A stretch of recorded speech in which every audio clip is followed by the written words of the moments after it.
왜 백년 점포는 있는데 백년 교회는 없을까? 구멍가게도 어떤 특별한 재주가 있고 또 맛이 있으면 100년 이상 가는 점포가 나오는데 왜 교회는 그러지 못할까? 왜 한 시대를 섬겼던 교회들이 약 30년 동안의 전성기를 보낸 후에 그 다음 세대에는 침몰하거나 혹은 침체될까? 사랑의 교회에서 11년 동안 사역하면서 제가 꾸준히 고민했던 주제입니다. 저는 전도사, 강도사, 목사를 다 거기서 했어요.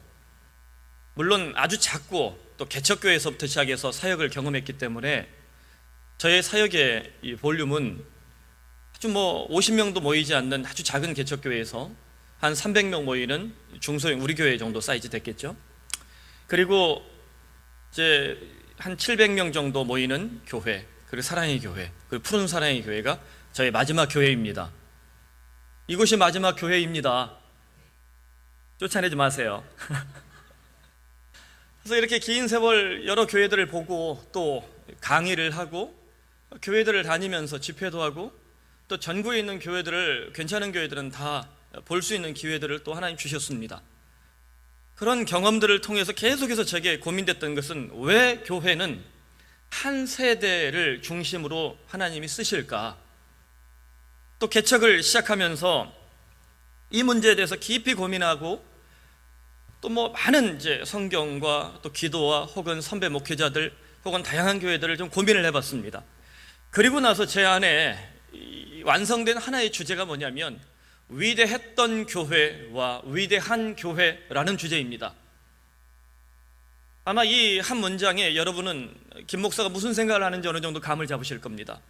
교회는 위대했던 교회가 될 수 있고 동시에 위대한 교회로 쓰임받을 수 있다. 이 두 개의 영역을 발견하게 됐습니다. 교회 역사를 되돌아봐도 이 스펙트럼은 바뀌지 않는 것 같아요. 성경의 첫 번째 교회라고 우리가 알고 있는 초대교회가 AD 1세기부터 4세기까지 전성기를 경험합니다. 여러분이 잘 알다시피 로마의 황제들에 의해서 또 유스 이탈리쿰, 즉 이탈리아의 법에 의해서 그리스도인들은 짐승의 밥이 되거나 심각한 박해를 받으면서 죽음에 처하는 고통을 당합니다. 그럼에도 불구하고 그 현장에서 하나님은 교회를 살리셨고 그 복음을 통해서 로마를 변화시키고 전 세계에 복음이 선포되는 첫 번째 부흥의 1세대를 허락하셨습니다. 그 힘이 교회에 엄청난 권력을 가져다 줬고 교회는 전 세계의 건물과 재력과 이 권력을 장악하면서 AD 9세기로부터 시작해서 15세기까지 엄청난 파워를 자랑합니다. 소위 우리가 알고 있는 동방교회, 서방교회의 이런 갈등, 더 나아가 서방교회 중심인 로마 카톨릭 교회의 부흥, 그 가운데 이 로마 교황권이 가지고 있는 엄청난 권력, 이것이 가져오는 심각한 문제들, 그 결과 교회가 얼마나 침체했는지, 그래서 역사는 그 시대를 두고서 암흑기라고 말을 합니다. 그 과정 속에서 하나님께서는 루터나 깔뱅 같은 종교개혁자를 통해서 우리가 알고 있는 이 성경을 평신도의 손에 주고 성도들이 성경을 읽고 해석해서 그 말씀을 따라 삶의 현장에 그리스도인으로 살도록 자생적인 그리스도인, 자발적인 교회, 이 개념을 새롭게 선포를 했습니다. 그 과정 속에서 16세기 이래로 20세기까지 교회는 부흥의 2세대를 경험했습니다. 그런데 21세기 이후 지금 개혁교회는, 소위 개신교라고 말하는 이 현대교회는 전 세계에서 가장 탁월한 인물들이 모일 수도 있고 또 엄청난 교회의 건물을 자랑할 수도 있고 또 가장 많은 숫자를 자랑할 수도 있지만 지금 현재 우리의 위상은 어떤가? 소위 스테이투스 아쿠오라고 말했을 때 이 우리의 삶의 현장, 우리의 정체성, 사람들이 우리를 보는 눈은 어떨까에 대해서 우리는 지금 심각한 고민을 하지 않을 수 없습니다. 제가 개척을 시작하면서 참 많은 고민을 했습니다. 하나님, 제가 청빙입니까? 개척입니까? 저는 청빙 받기에 아주 좋은 환경을 가지고 있었습니다. 청빙이라고 하면 소위 좀 어느 정도 이름이 있는 교회에서, 전통 있는 교회에서 그런 자격을 갖춘 목사를 이게 청빙해가는 거, 스카우트해가는 거예요. 근데 아무리 생각해도 저에게 하나님이 개척에 대한 음성을 더 많이 주셨어요. 그 마음속에 교회를 개척해야 되겠다라는 이런 이 불같은 심정이 일어났습니다. 그 과정 속에서 하나님이 제 마음에 많은 노크를 하셨습니다. 그 개척 후에도 이런저런 교회들이 레이더망에 걸리기도 했습니다. 근데 저는 분명히 단언하건대 사랑의 교회에서 창빙이 들어오지 않는 한 저는 가지 않습니다. 안 웃는군요. 이제 들어올 일이 없기 때문이에요. 이제 들어와도 안 갈 거예요. 이 교회가 저의 마지막 교회고, 또 이 교회가 하나님께서 저 같은 자를 통해서, 이 무익한 종을 통해서 하나님의 꿈을 이루어 주시는 위대한 교회의 역사가 일어나길 저는 간절히 기도합니다. 우리 교우들도 이 꿈을 가지고 모였습니다. 그래서 사랑의 교회에서 소위 이 교회의 자산, 또 사람, 이 리소스 하나도 받지 않고 이 교회는 맨 땅에서 개척을 시작했습니다. 우리 교회, 사랑의 교회에 흔적이 있습니까? 제가 사랑의 교회 출신이라는 것 외에는, 푸른 사랑의 교회는 이름 외에는 이 교회는 사랑의 교회 흔적이 없습니다. 전혀 새로운 교회입니다. 우리는 이 교회에 대한 자부심이 분명히 있습니다. 그래서 제가 개척을 시작할 때 첫 번째 교회 이 설교가 뭐였냐면 위대한 교회와 위대했던 교회에 관한 것이었습니다. 제가 생각해도 참 설교 잘했어요. 첫 설교니까 얼마나 많이 준비를 하고 이랬겠어요. 사람 많지 않았지만. 근데 그때 이 교회에 와서 예배를 드렸던 사랑의 교회 교인들이 좀 있었습니다. 저희 순장반 출신이거나 저희 제자훈련, 사역훈련을 받았던 사람들, 그때 한 200여 명이 와서 이 1층에서 예배를 드렸어요. 한 3년, 작년까지는 1층에서 예배를 드렸으니까. 뒷담화가 들리기 시작했습니다. 그럼 사랑의 교회는 위대했던 교회고 푸른 사랑의 교회는 위대한 교회라는 말이냐? 어째 설교를 들어도 곧다 그러는지 모르겠어요. 사랑의 교회는 저희 모교회입니다. 그리고 사실 하나님이 귀하게 썼던 한국교회 대표적인 교회. 저에게 분명히 얘기하지만 저에게 그런 마음이 전혀 없었습니다. 제가 꿈꿨던 것은 사랑의 교회처럼, 아니 그 이상으로 푸른 사랑의 교회가 하나님 앞에 위대한 교회로 쓰임받았으면 좋겠다는 거예요. 한국교회 위대했던 교회들이 참 많지만 한 세대 30년 쓰임받고 거의 다 그 역사의 전성기가 끝나듯이 우리 푸른 사랑의 교회도 한 세대 30년 쓰임받으면 하나님 앞에 위대했던 교회로 남고 우리가 위대한 교회들을 끊임없이 탄생시키는 어머니 교회가 되길 바랍니다. 이것이 우리 교회의 비전이고 이 교회가 앞으로도 계속해서 지향해야 될 목표입니다. 이것이 저의 사역의 목표이고 우리 푸른 사랑에게 존재하는 목적입니다. 대형 교회가 영원할 것이라는 신념은 위험한 착각입니다. 저는 교회가 우상이 되는 거 원치 않습니다. 한 목사가 말씀의 은사를 받았고 하나님이 그 시대에 특별한 은혜를 주셔서 교회에 부흥을 주는 그런 좀 독특한 은혜를 받았다고 해서 그 목사가 교인들의 영웅이 되는 것도 결코 비성경적이라고 생각하지 않습니다. 그러나 자부심은 있겠죠. 그런 자부심을 가지고 그리스도와 십자가를 잘하는 것은 괜찮겠습니다. 그러나 교회가 우상이 되거나 목회자가 우상이 되거나 우리가 하는 일들이 우상이 되어서는 안 될 것입니다. 오늘 말씀은 그 과정 속에서 오늘 우리 교회의 제2기 사역에 대한 고민을 함께 나눕니다. 그래서 착한 교회 프로젝트 시즌 2예요. 그렇다면 중요한 것은 건강한 교회의 기준이 무엇인가? 보편적인 기준이 있겠지만 각 교회마다 하나님 주신 음성들이 있습니다. 각 교회 하나님이 콜링하시는 하나님의 사역의 역사가 있습니다. 우리 교회에도 그 과정 속에서 오늘 이 시간 마태복음 5장의 말씀을 선택하게 됩니다. 어떤 교회가 지속적으로 부흥하는 힘이 있고 또 어떤 교회가 하나님 앞에서 건강한 교회로 쓰임받을 수 있는가에 대한 이 거대담론입니다. 오늘 본문에 등장하는 소금과 빛, 우리가 잘 알고 있는 이 말씀이 위대했던 교회와 위대한 교회를 가늠하는 중요한 기준입니다. 착한 교회 프로젝트 시즌 2를 준비하면서 하나님께서 제 마음에 주시는 아주 명료한 기준입니다.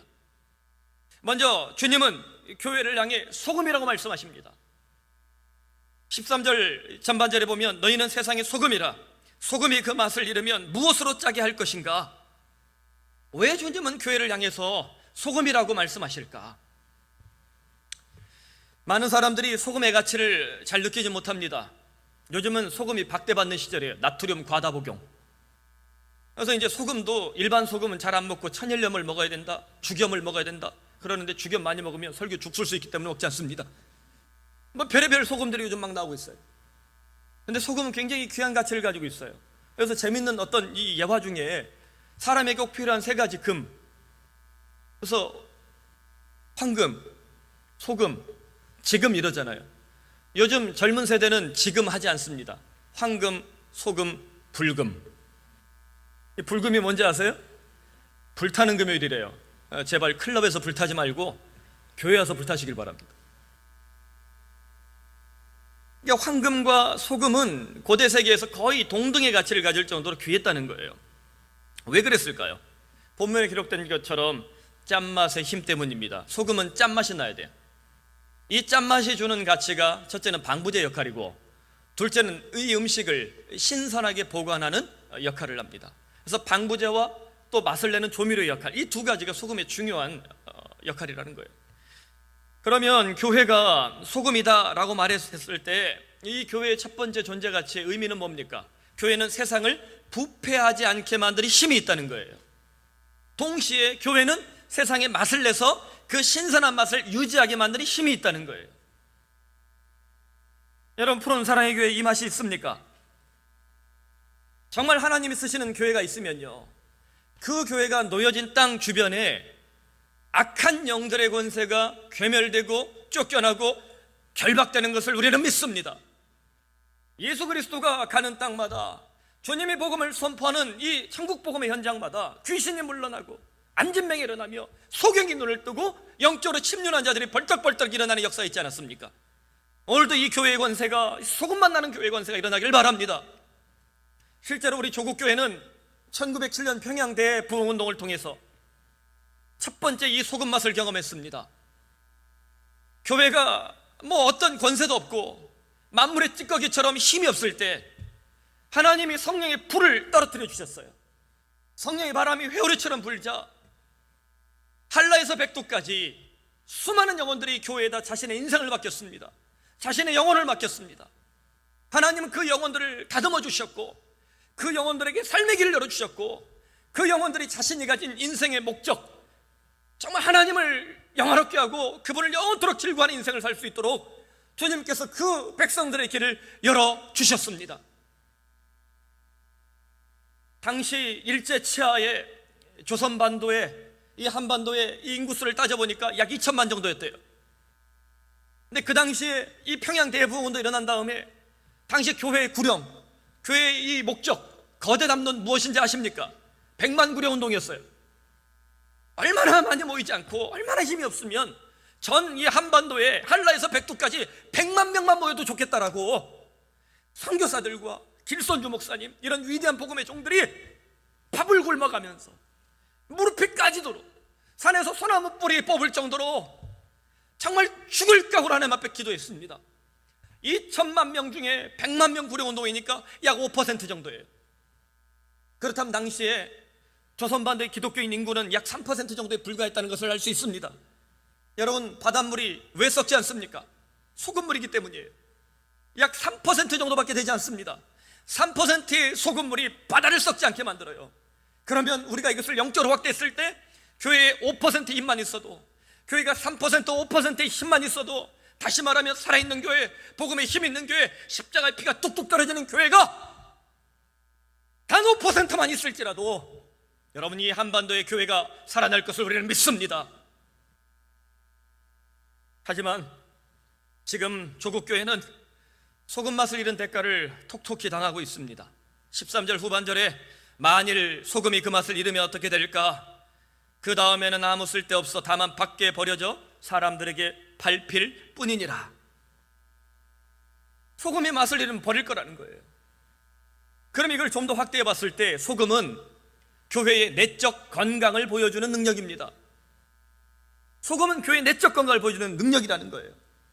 그러면 여러분, 소금 맛이 창창한 교회 안에 들어오면, 그 교회 안으로 들어오면 이 내적 건강도가 있기 때문에 들어온 사람의 영혼이 어떻게 되겠습니까? 삶이 어떻게 되겠습니까? 그들에게 주님이 신선한 은혜를 주시고 또 부패한 것들을 교정하시고 그 영혼 속에 하나님을 앙모할 수 있는 새로운 마음으로 변화시킬 것을 우리는 믿습니다.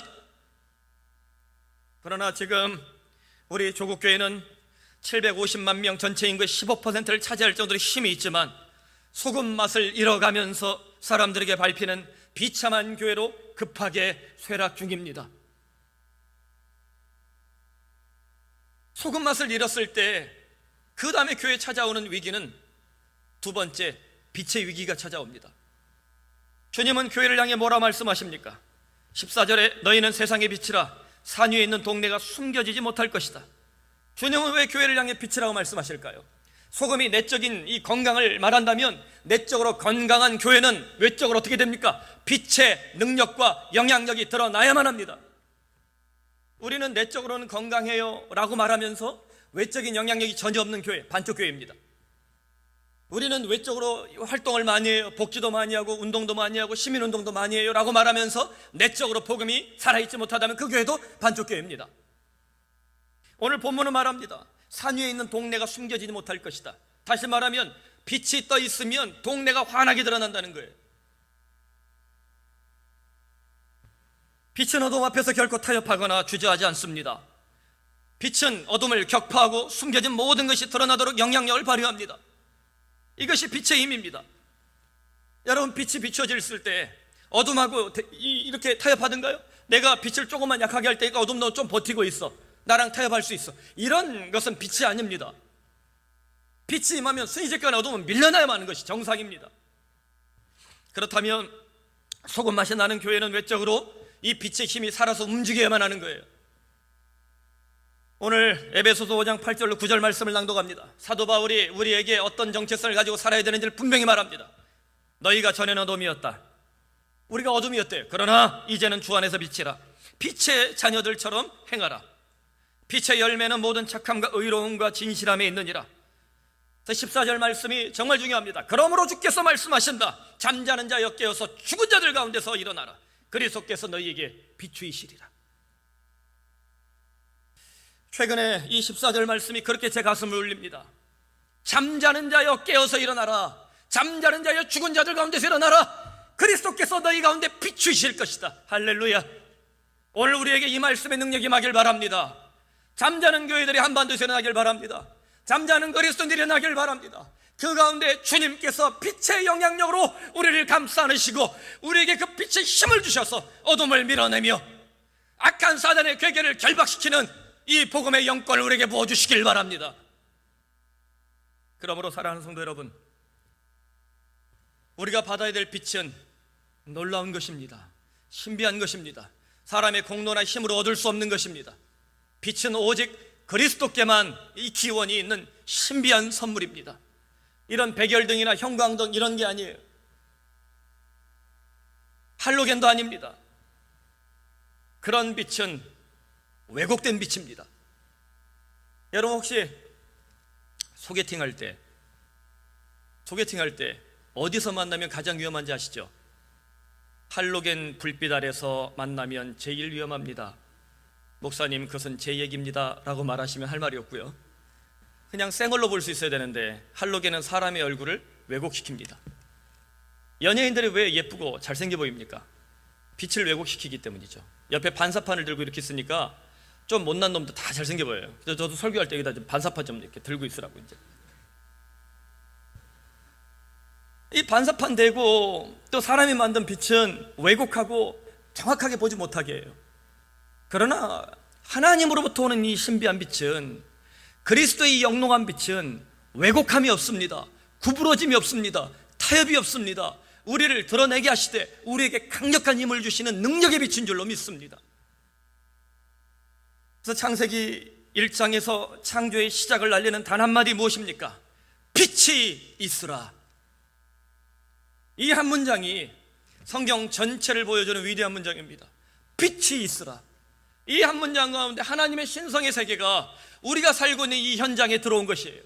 사도 요한은 빛이 이 땅에 왔는데 어둠이 빛을 이기지 못하더라라고 말하면서 빛이신 예수 그리스도에 대해서 선포하고 있습니다.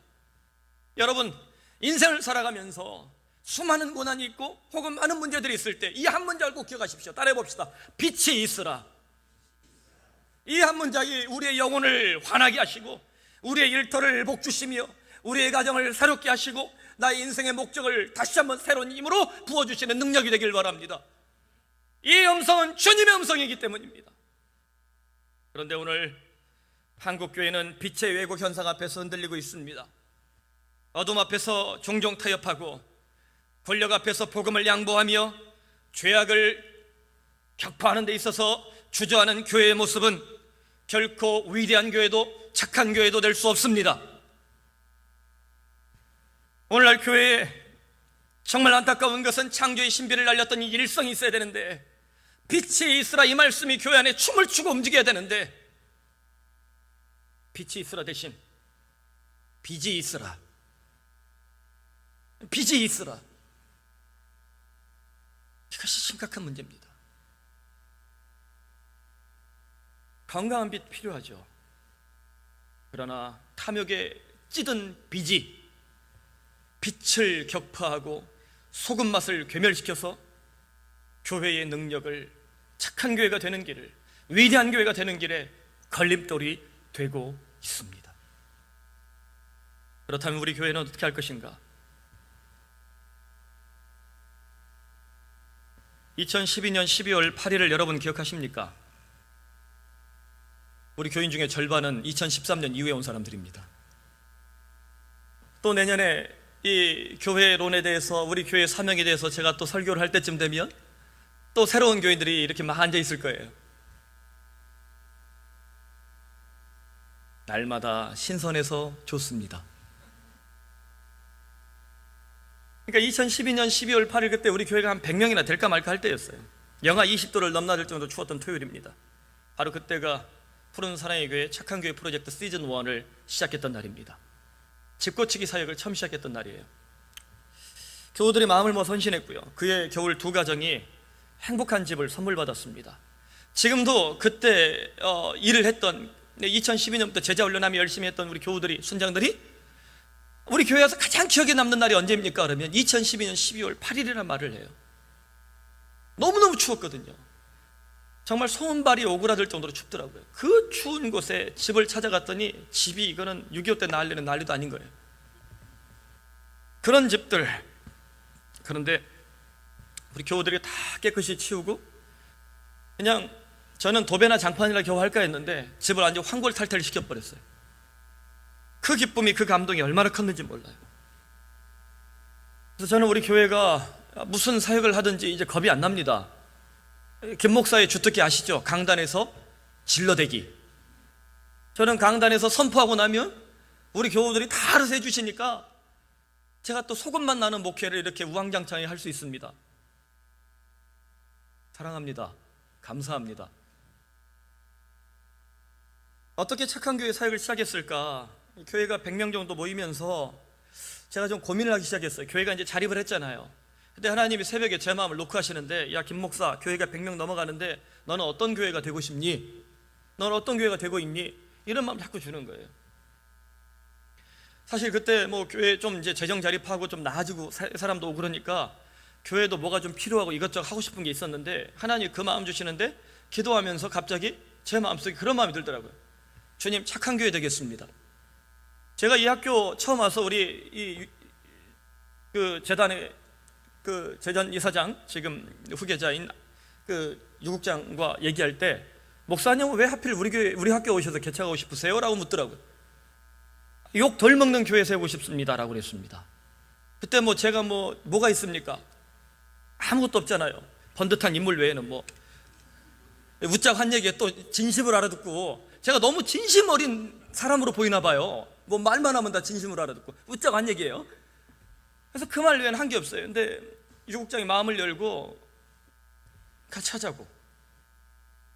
교회가 하도 욕을 먹으니까 욕 덜 먹는 교회, 그래도 좋은 소리 나는 교회 한번 세워보고 싶다는 그 얘기밖에 한 게 없어요. 그러면서 그 말씀 가운데, 그 기도 가운데 하나님이 착한 교회라는 이 마음을 주셨습니다. 그리고 착한 교회 프로젝트를 시작하자라는 결단이 나왔어요. 하다 보니까 착한 교회는 다 착해야 되잖아요. 사실 성경적으로 교회는 착해야 정상이에요. 이거 어불성설인 거죠.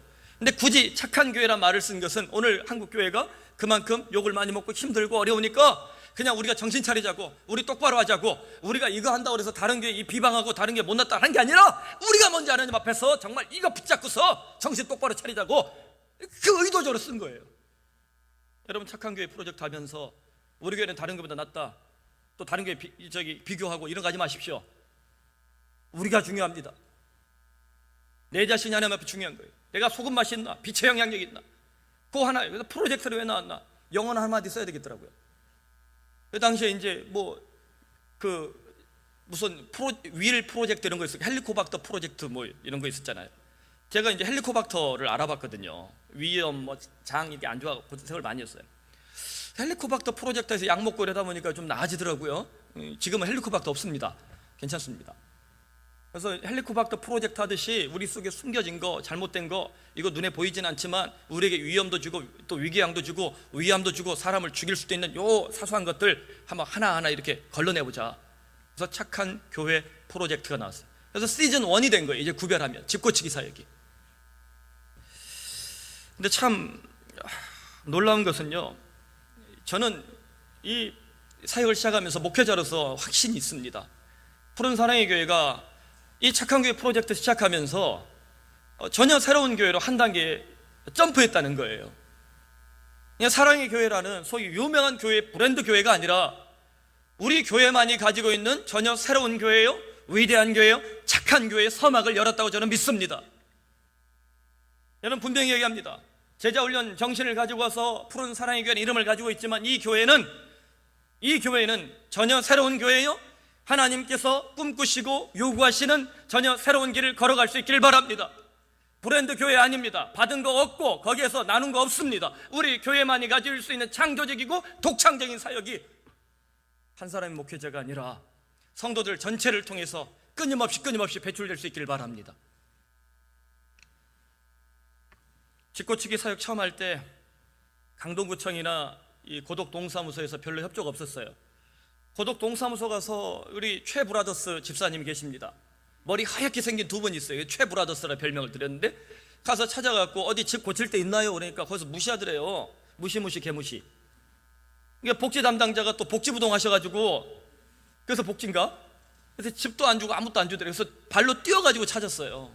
근데 이게 소문이 나니까 지금 어떻게 됐을까요? 가지고 온대요. 고쳐달라고. 얼마나 감사해요.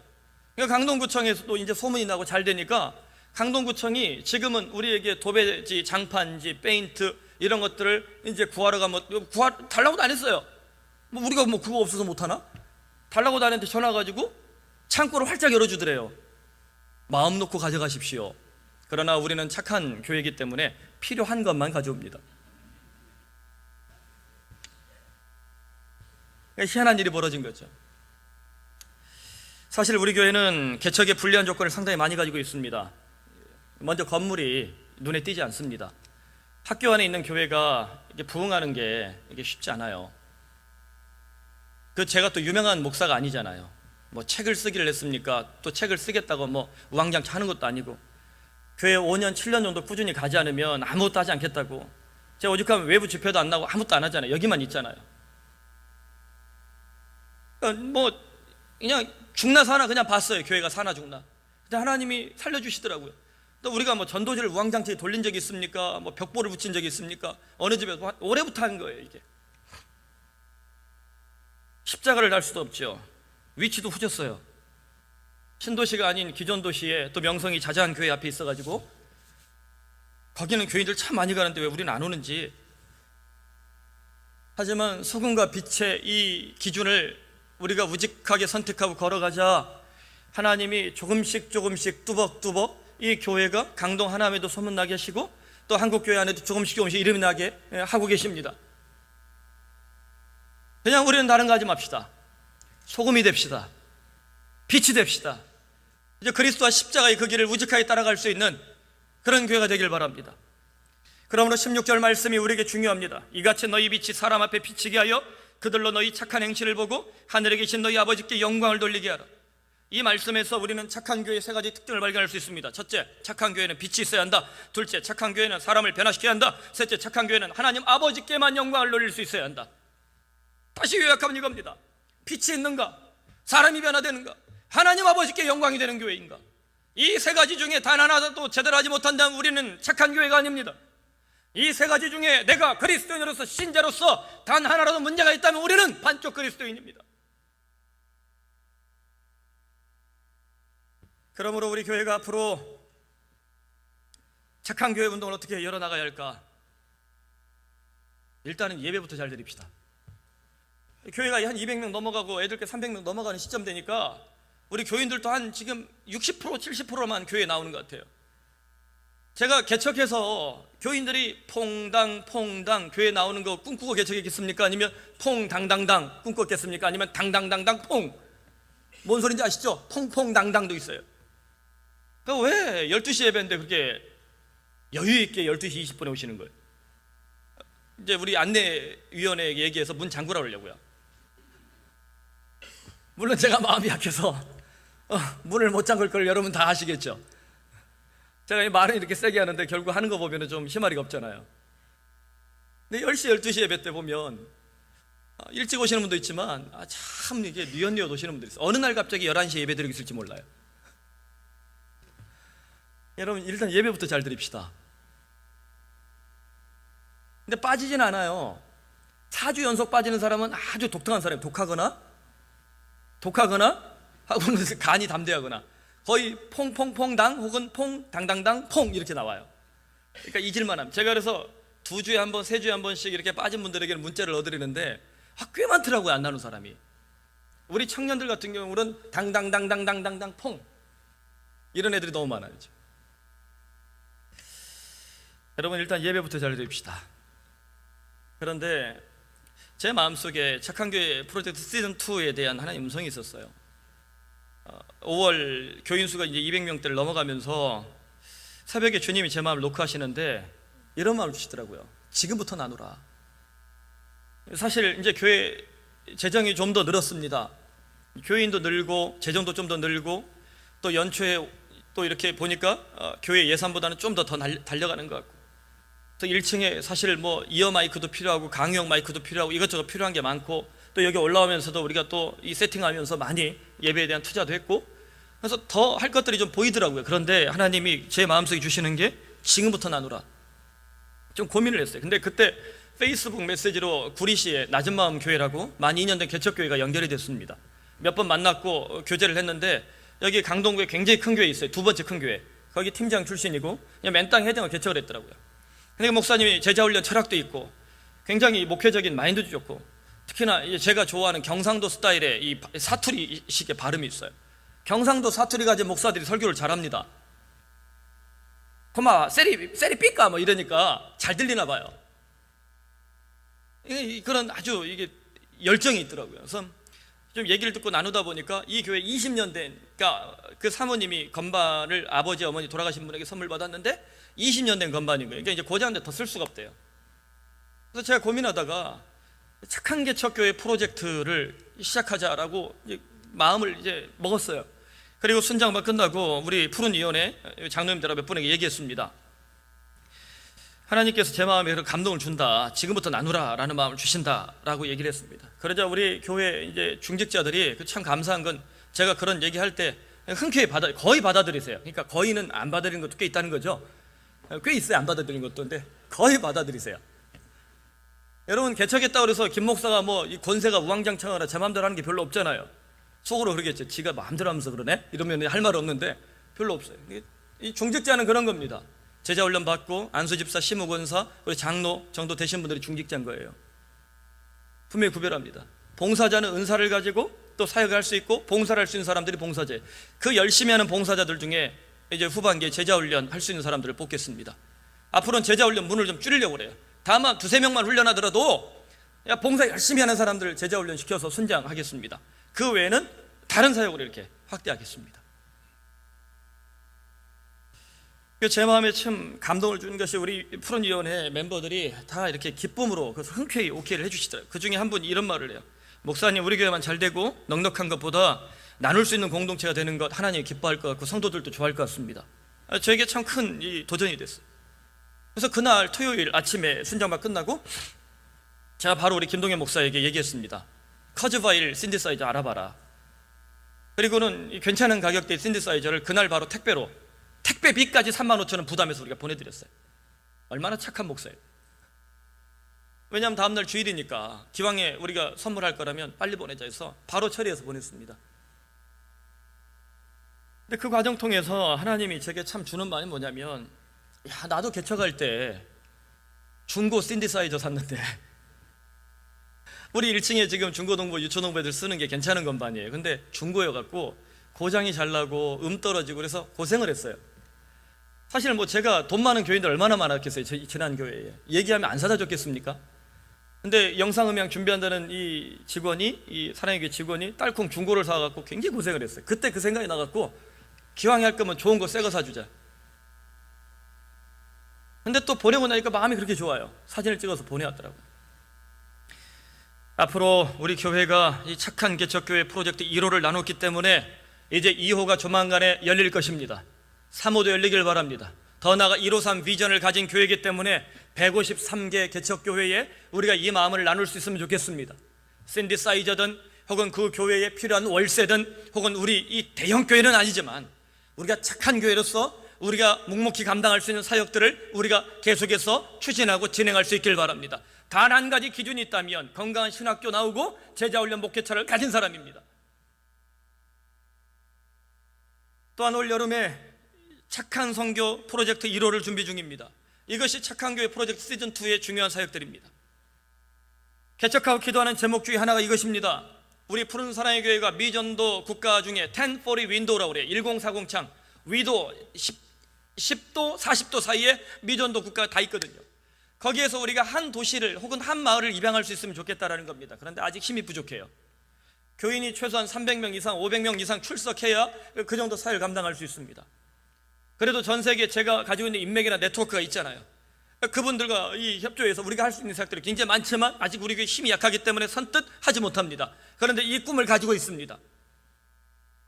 근데 이 시작 단계로 우리 교회가 의료 선교를 추진할 수 있는, 그리고 농촌 선교를 추진할 수 있는 길이 열렸습니다. 우리 교회에 이 등록하신 분들 중에 의사들이 제법 있죠.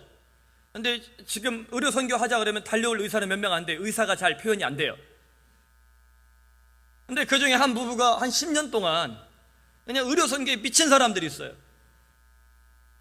남편은 그냥 금융권에서 일하는데 그냥 거기 미쳤더라고요. 미쳐야 됩니다. 미쳐야 뭘 하죠. 그래서 신방하고 또 2번, 3번 이렇게 상담을 요청해서 만나고 나누는데 그 마음속에 이게 꿈이 엄청난 거예요. 할 수 있겠다라는 생각이 들었습니다. 제가 기도했어요. 기도하기 시작했어요. 하나님이 제 마음에 푸른 사랑의 교회에 잠겨진 사역의 뇌관이 터질 것이다라는 확신을 주셨습니다.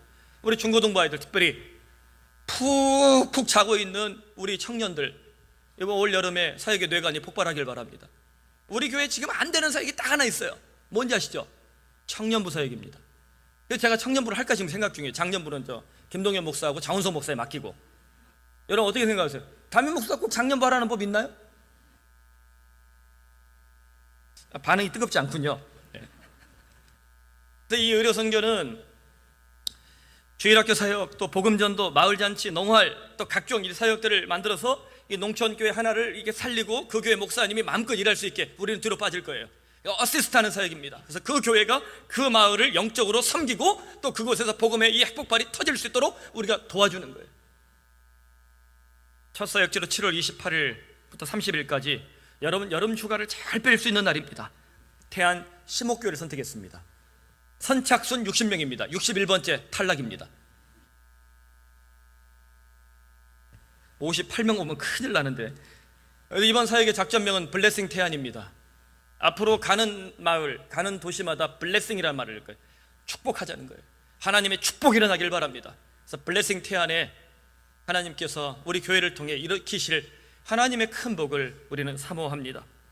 그러면 여러분, 자신이 가진 은사, 헌신할 자 누굽니까? 지금부터 나누라는 주님의 음성 앞에 누가 숨겨진 은사와 능력을 마음껏 발휘할 수 있겠습니까? 이거 하려니까 보니까 미용할 수 있는 사람 필요하고 간호사도 많이 필요하고요. 또 의사도 많이 필요하고요. 다행히 의사들은 이게 팀이 좀 있어서 괜찮은데 또 뭐 마사지 할 수 있는 사람도 필요하고 여러 가지 은사들이 필요하더라고요. 그러나 저는 믿습니다. 하나님 앞에 우리가 거룩한 꿈을 꾸고 이 착한 교회 비전을 나누면 주님이 의사도 보내실 줄로 믿습니다. 간호사도 보내실 줄로 믿습니다. 물리치료사도 보내실 줄로 믿습니다. 미용사도 보내실 줄로 믿습니다. 또 각장 은사를 가진 사람들, 주님께서 이 선교와 관련돼서 필요한 사람들, 그 리소스를 하나님 보내실 줄로 믿습니다. 언제 우리가 사람이 있어서 일했습니까? 언제 우리가 돈이 있어서 일했습니까? 여러분 인생 살면서 예수 똑바로 믿읍시다. 그냥 교회만 왔다 가고 예수 믿는다는 태만 내는 것이 아니라 정말 이 교회에서 주님 주시는 이 성령의 불덩이를 붙잡고서 우리가 복음의 야성과 진솔한 예수 그리스도의 십자가의 피를 선포할 수 있는 이런 그리스도인으로, 착한 그리스도인으로 우리 이 교회를 올곧게 주님께 헌상할 수 있길 바랍니다. 그러므로 빌립보서 1장 3절 6절에 사도 바울이 자신이 첫 번째 유럽에 세웠던 이 빌립보 교회, 첫 교회예요. 이 교회를 향해서 다음과 같은 마음을 오픈합니다. 내가 너희를 생각할 때마다 나의 하나님께 감사하며 간구할 때마다 너희 무리를 위하여 기쁨으로 항상 간구한다. 그 이유는 너희가 첫날부터, 교회가 생긴 첫날부터, 개척의 첫날부터 이제까지 복음을 위한 일에 참여하고 있기 때문이라. 너희 안에서 착한 일을 시작하신 이가 그리스도 예수의 날까지 이루실 줄을 확신하노라. 여러분, 우리가 오직 우리를 구원하신 예수님 앞에, 정말 우리를 살려주신 예수님 앞에 내가 가진 이 작고 보잘것없는 자산을 헌상할 수 있기를 바랍니다. 우리 안에 착한 일을 시작하신 이가 우리의 삶의 끝날까지 역사해 주시길 바랍니다. 저는 간절히 기도합니다. 우리 교회에 어려운 분들도 많이 있어요. 제 새벽마다 제가 기도하는 제목들입니다. 이 착한 일을 시작하신 이 앞에 엎드리는 자마다 그 일터에 복이 임하길 바랍니다. 그 가정에 새로운 역사 있길 바랍니다. 그 삶에 새로운 하나님의 이 축복이 임하길 바랍니다. 이것은 자연스러운 이 복음의 원리입니다. 그러므로 여러분, 우리 교회는 착한 교회입니까? 나는 착한 그리스도인입니까? 말씀을 했습니다. 16세기 스페인이 전 세계에서 최강국이었습니다. 아르마다 함대라고 여러분 많이 들어보셨을 거예요. 스페인 월드컵 나올 때마다 스페인 축구를 두고서 아르마다라고 그래요. 무적 함대라는 뜻입니다.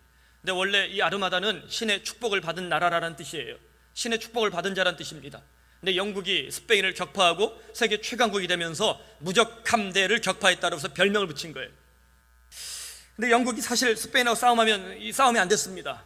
영국이 지금이나 이렇게 대단하지 원래 섬나라의 도둑놈들이었잖아요.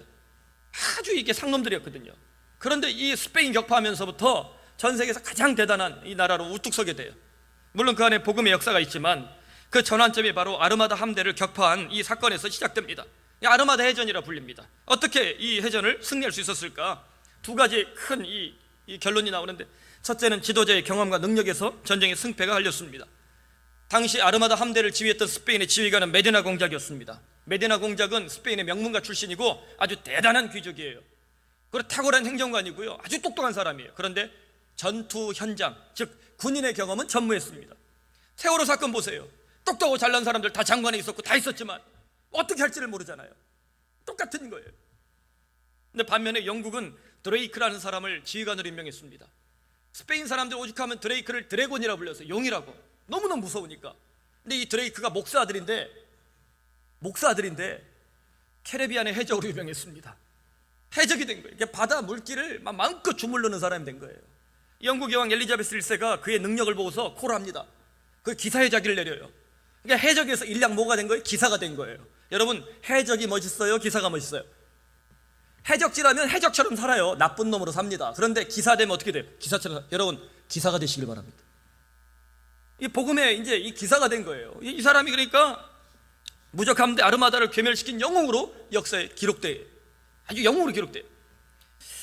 여러분, 이 모습 보면서 여러분 어떤 사람이 되길 원합니까? 연필이나 그냥 이 종이에다가 혹은 말로만 하는 그리스도인 되겠습니까? 아니면 바닷길, 물길, 고난길 이 삶의 현장에서 치열하게 그리스도의 피가 뚝뚝 떨어지는 이런 드레이크 같은 이 살아있는 그리스도인 되겠습니까?